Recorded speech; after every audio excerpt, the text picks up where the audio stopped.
শুভ সকাল বন্ধুরা, কেমন আছো? আশা করি সবাই ভালো আছো। নতুন একটি রেসিপি নিয়ে তোমাদের সঙ্গে হাজির হয়েছি। ভালো লাগলে অবশ্যই একটা লাইক করো ও চ্যানেলটাকে সাবস্ক্রাইব করে পাশে থেকো। দেখো আমি নারকেল নাড়ু কী করে তৈরি করি, পুরো ভিডিওটা দেখতে থাকো। দেখো এখানে বড় একটা নারকেল কেটে নেওয়া হচ্ছে। তোমাদের দাদাভাই কেটে দিচ্ছে, আমি কাটতে পারি না। দেখো নারকেলটা কত সুন্দর পুর হয়েছে। এবার দেখো নারকেলটা পুরো কুড়িয়েও দিয়েছে। এবার নারকেলের মধ্যে চিনি আর এলাচ দিয়ে আস্তে আস্তে ভালো করে জাল করে নেব, যাতে চিনিটা সম্পূর্ণ গলে নারকেলের সঙ্গে মিশে যায়। আর এলাচটা দিলে নাড়ুতে ভালো গন্ধ আসে, ওর জন্য এলাচটা দিয়েছি।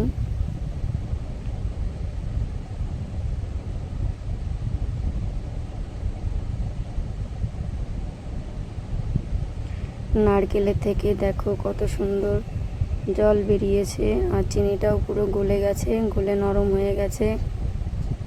তোমরা এভাবে নাড়ুটা তৈরি করবে, তাহলে একটু লাল হবে না, পুড়েও যাবে না।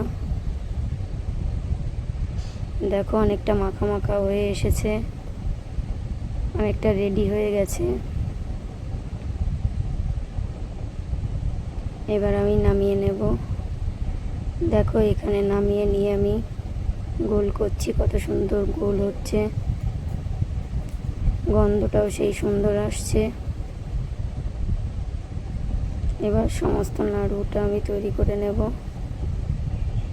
এখানে দেখো পুরো নাড়ুগুলো তৈরি করা হয়ে গেছে, কত সুন্দর শক্ত হয়েছে। ভালো লাগলে অবশ্যই একটা মিষ্টি কমেন্ট করো ও চ্যানেলটাকে সাবস্ক্রাইব করে দিও। সবাইকে অনেক অনেক ধন্যবাদ। ভালো থেকো, সুস্থ থেকো।